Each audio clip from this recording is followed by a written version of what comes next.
Assalamualaikum warahmatullahi wabarakatuh. Selamat siang teman-teman. Perkenalkan, saya Farel Valentino Ritonang dengan NIM channel 24004 kelas B Prodi 3 Akuntansi angkatan 2024. Fakultas Ekonomi dan Bisnis Universitas Jambi. Di sini saya akan mempresentasikan materi hukum monopoli dan persaingan usaha dengan mata kuliah aspek hukum dalam bisnis yang diampu oleh dosen pengampu saya, yaitu yang terhormat Bapak Dr. Wirmi Kaputra SEMSI CIKNR CSRS. Baiklah, langsung saja kita paparkan materi kali ini. Materi presentasi kali ini yaitu yang pertama, dasar hukum dan latar belakang. Undang-Undang Nomor 5 Tahun 1999 tentang larangan praktik monopoli dan persaingan usaha tidak sehat.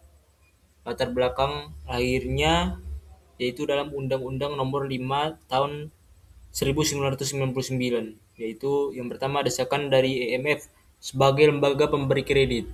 Yang kedua, respons atas tuntutan masyarakat yang mengutuk praktik konglomerat pada masa Orde Baru. Yang ketiga, pengusaha kecil dan menengah tidak mendapat perhatian yang memadai. Selanjutnya yaitu tujuan hukum persaingan usaha, yaitu tercantum dalam pasal 3 Undang-Undang Nomor 5 Tahun 1999, yaitu yang berisi yang pertama, menjaga kepentingan umum dan meningkatkan efisiensi ekonomi nasional untuk meningkatkan kesejahteraan rakyat. Yang kedua, mewujudkan iklim usaha yang kondusif melalui pengaturan persaingan usaha yang sama bagi pelaku usaha besar, menengah, dan kecil. Yang ketiga, mencegah praktik monopoli atau persaingan usaha yang tidak sehat. Yang keempat, terciptanya efektivitas dan efisiensi dalam kegiatan usaha. Selanjutnya di sini pengertian persaingan dibagi menjadi dua, yaitu persaingan usaha sehat dan persaingan usaha tidak sehat. Yang pertama yaitu pengertian persaingan usaha sehat. Persaingan usaha sehat adalah persaingan yang dilakukan secara wajar, jujur, dan sesuai dengan undang-undang. Menurut Ari Siswanto, pelaku usaha tidak terpusat pada tangan tertentu. Yang kedua, perjanjian tidak merugikan pihak lain secara sepihak. Dan yang ketiga, tidak ada penguasaan produksi dan pemasaran barang atau jasa. Selanjutnya itu manfaat persaingan sehat, yaitu yang pertama, menghasilkan produk bermutu. Yang kedua, mendorong keluar dari zona nyaman. Yang ketiga, memperlancar arus distribusi. Dan yang keempat, menciptakan konsumen yang loyal. Selanjutnya di sini adalah pengertian persaingan usaha tidak sehat. Ini tercantum dalam pasal 1 angka 6 Undang-Undang Nomor 5 Tahun 1999. Persaingan usaha tidak sehat adalah persaingan antar pelaku usaha yang dilakukan dengan yang pertama, cara yang tidak jujur, yang kedua, melawan hukum, dan yang ketiga, menghambat persaingan usaha. Dampaknya meliputi yang pertama, memunculkan pemusatan kekuatan ekonomi, yang kedua, dikuasainya produksi dan pemasaran barang atau jasa tertentu, yang ketiga, merugikan kepentingan umum.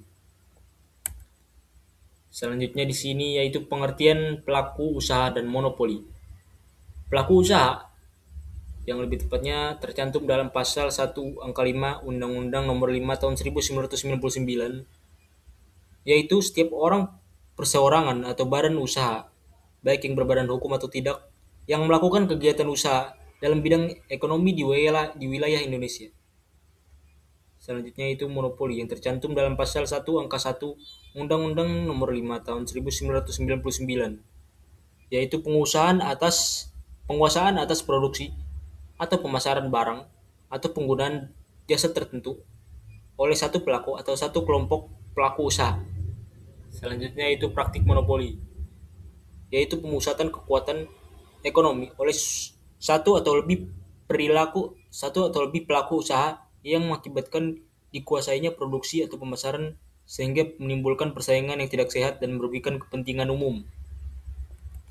Selanjutnya di sini yaitu kegiatan yang dilarang.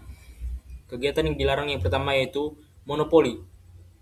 Pelaku usaha dilarang untuk melakukan penguasaan produksi atau pemasaran yang mengakibatkan praktik monopoli, terutama jika yang pertama barang atau jasa belum ada substitusinya, yang kedua pelaku usaha lain tidak dapat masuk pasar yang sama, dan yang ketiga satu pelaku usaha menguasai lebih dari 50% pangsa pasar.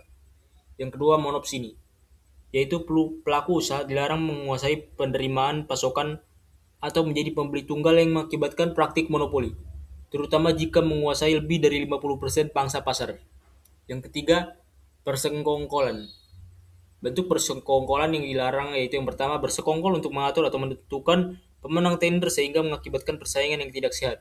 Yang kedua, bersekongkol untuk mendapatkan informasi kegiatan usaha pesaing yang bersifat rahasia perusahaan. Dan yang ketiga, bersekongkol untuk menghambat produksi atau pemasaran pesaing sehingga barang atau jasa yang ditawarkan menjadi berkurang, baik dalam jumlah, kualitas, maupun kecepatan waktu.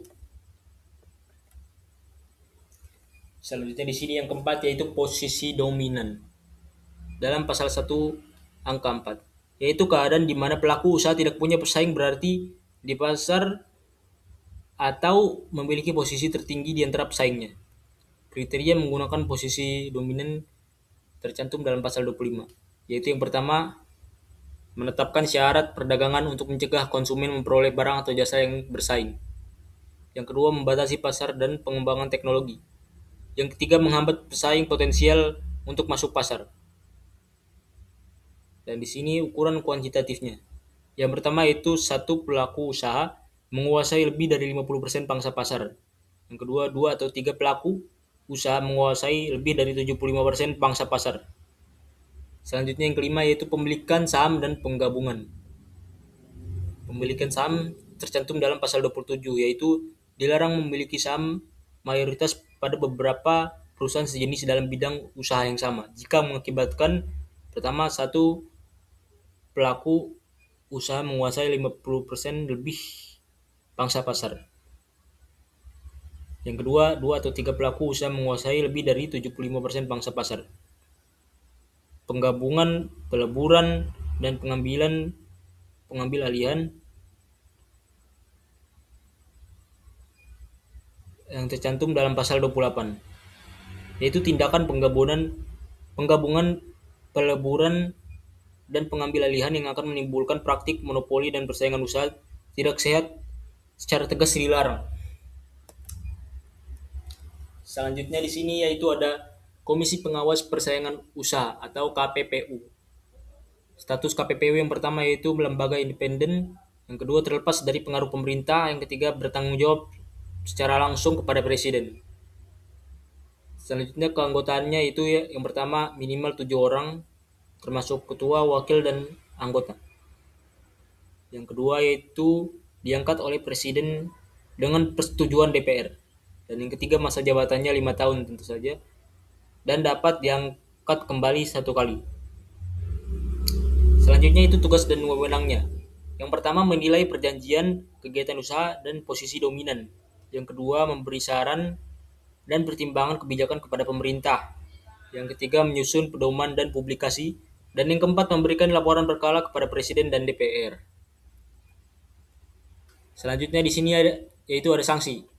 Sanksi memiliki 3 kategori. Yang pertama, sanksi administrasi, yaitu yang pertama pembatalan perjanjian, yang kedua pembayaran ganti rugi, dan yang ketiga denda Rp1 sampai Rp25 miliar. Yang kedua, sanksi pidana pokok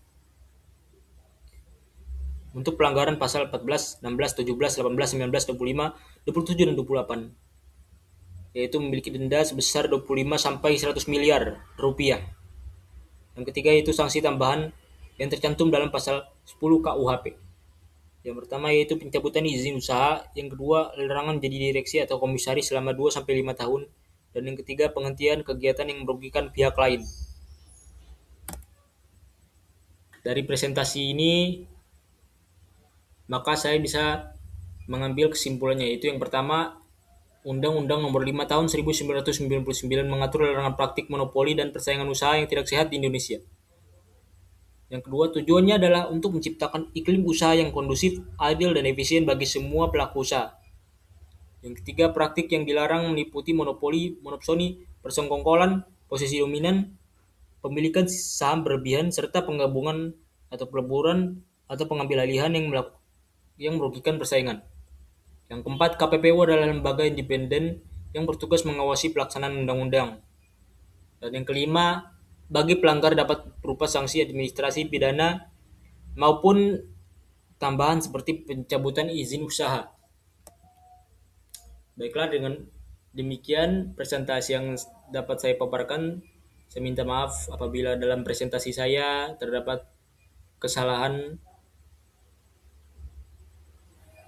dalam presentasi yang saya paparkan. Demikian, terima kasih. Wassalamualaikum warahmatullahi wabarakatuh.